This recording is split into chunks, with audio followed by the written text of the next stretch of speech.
Hello, and welcome to Pensions in a Pod, a podcast series by Evershed Sutherland that keeps you informed on topical issues within the pensions and benefits world.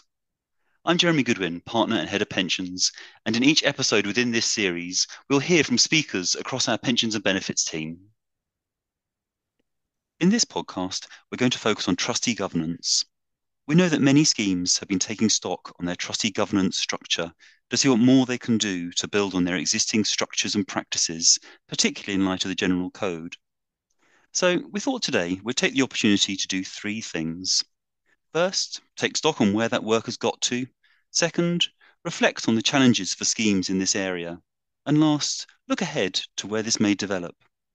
To help us do that, I'm truly delighted to be joined by Nick Gannon, Policy Delivery Lead at the Pensions Regulator, Annabelle Hardiman, Head of Professional Corporate Sole Trusteeship at IGG, and my fellow pensions partner, Charlotte Cartwright, will hand over to now, kick off the questions for Nick and Annabelle. Thanks, Jeremy. Nick, I wonder if we come to you first to set the scene by talking us through where you think we are on General Code compliance, and perhaps as part of that, also touch on what more we're going to be seeing from the regulator. For example, will you be issuing updated sets of guidance to sit alongside the code?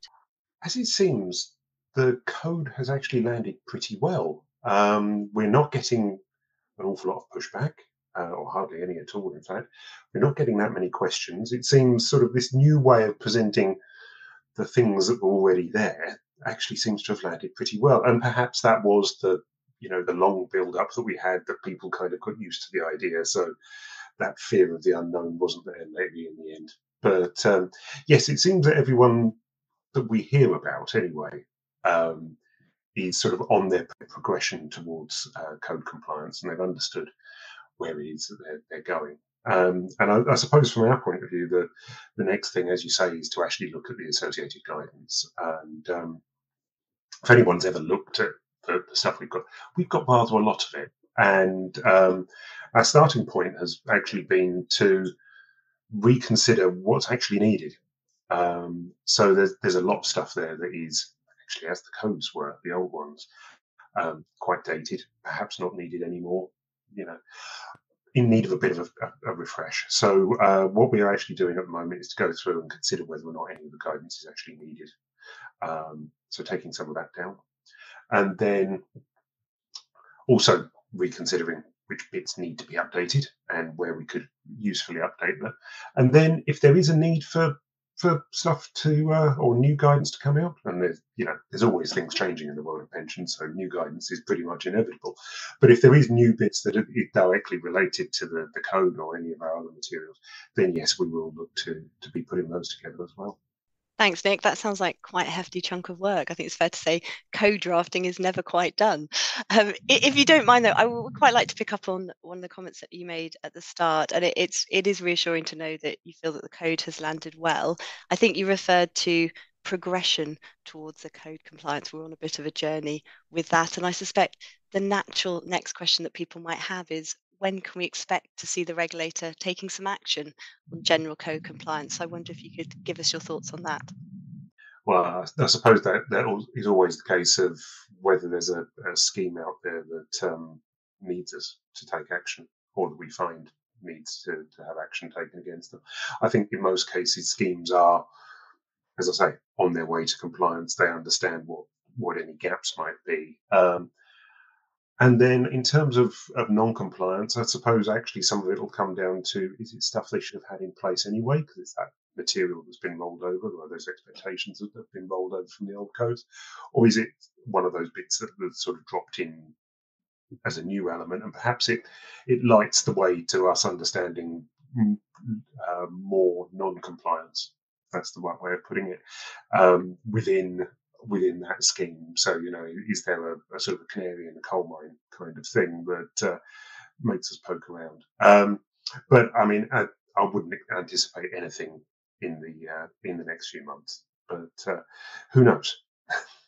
Thanks, Nick. That's a really helpful steer. And Annabelle, I'd actually like to bring you in here because I'm really interested in your views, because I know you do a lot of work around governance. How are you seeing schemes responding to the general code and making sure they're compliant with it? I think we're probably representative of those schemes that Nick described that are where it's the code is settled in nicely and maybe not representative of the entire universe. But when it comes to complying with the general code, our schemes are generally on the front foot. And that's largely because of the lead-in time that Nick was describing between the draft code and the general code, where we worked with most of our trustee boards to ensure that to review the governance arrangements in place and get policies and procedures in place to meet the requirements of an effective system of governance. So we're currently, of course, reviewing how that changed in light of the general code, but it has reduced the number of gaps now that need to be addressed by most trustee boards. So really this year is kind of focusing on the requirements for a remuneration policy, given that was clarified in the general code, as well as the risk management function and what that means really for trustee boards in practice. Thanks, Annabelle. It's fair to say that also reflects what we're seeing in practice. As you say, we are on a journey with all of this, and I do wonder if different schemes are at different points on that journey. If we could just touch now on smaller schemes in particular, because it feels like they might face some particular challenges in terms of getting up to speed with the general code. Where do you see those schemes and what can they do about that? Yeah, I definitely agree with that. And I think the two key challenges to general code compliance for small schemes in particular are firstly time. So trustees of small schemes can quite often have less support around them, whether that's because of a reduced budget for advisors. So they're left grappling with the code and compliance with it by themselves, fitting it in around their day jobs. The second would be cost. So both in regards to developing an effective system of governance where that's not currently in place, and then looking ahead to preparing the own risk assessment. And although the general code does allow schemes to take a proportionate approach to governance and meeting the requirements, I think there's a lot kind of if they're outsourcing the work, that actually the cost requirements of many of the activities are still disproportionately higher for a small scheme. So what can they do about it? So it'd be remiss of me not to say that the appointment of an independent trustee can help trustees navigate the increasing governance requirements. And that's seen as a driver for many of the new referrals that we're coming in from small schemes. And that's largely because many of the independent trustee firms will have produced template policies and procedures that schemes can use. So being able to meet those, fill in those gaps at a bit less of the cost than developing one themselves. But there's also alternative options, whether that's obtaining outsourced governance services, moving to a professional sole trustee model, as well as the all-inclusive solutions for small schemes, such as our Ignite offering that we launched at the end of June. But for trustees doing it alone, 3 quick top tips would be to do a gap analysis to find what you've already done, what you're already doing, and identify the gaps in governance to focus on. Second is to prioritize and create a plan of how to address the gaps. And third, utilize free materials that are available online. As Nick mentioned, there is lots of guidance, and the general code itself is a guidance material for schemes and trustees to use. And there's lots of free webinars that are run by industry firms that we can tap into as well. Thanks, Annabelle. Some really useful tips in there, and congratulations on the Ignite launch as well. Nick, if I bring you back in here, Annabelle did touch briefly on professional trustees. I'm interested in your thoughts on that, around whether trustee boards need independent trustees to achieve good governance, and also more generally, what the regulator's priorities are on trusteeship once the new government's in place and the general code work has settled down a bit. Yeah, I think in an ideal world, I would say that a trustee board doesn't necessarily need an independent professional trustee, but I think we have to accept that we're living in the real world.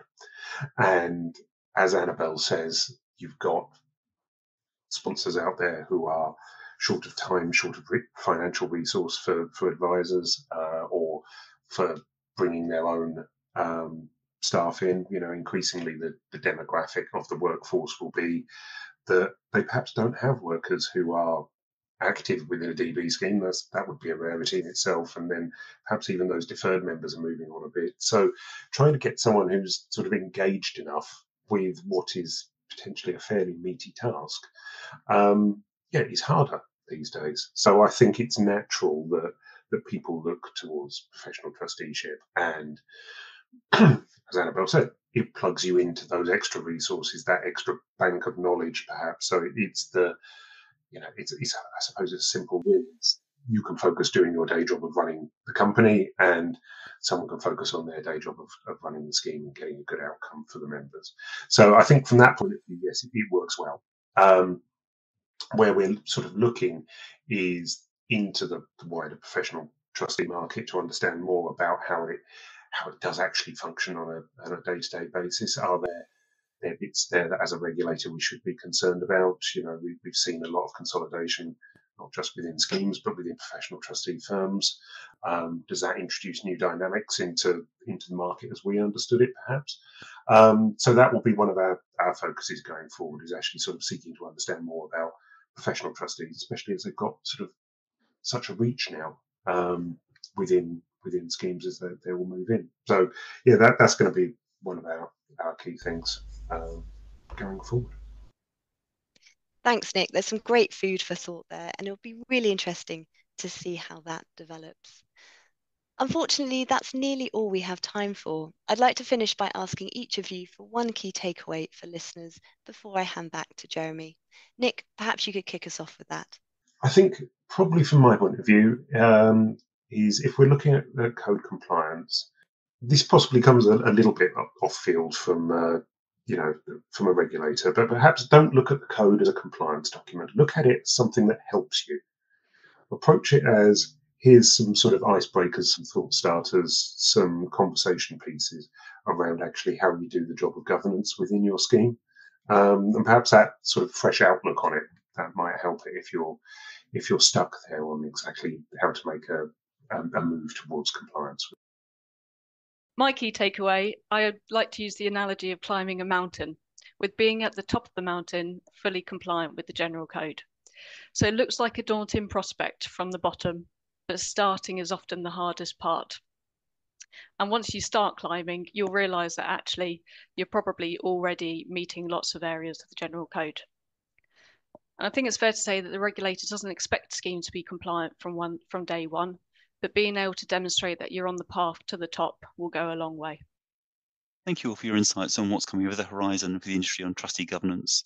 There's clearly going to be plenty to do. This is one for all trustee boards to have on their agendas going forwards. Thank you for listening to the latest episode in the Pensions in a Pod series. Stay tuned for our next edition, where we will provide more perspectives into the world of pensions and benefits.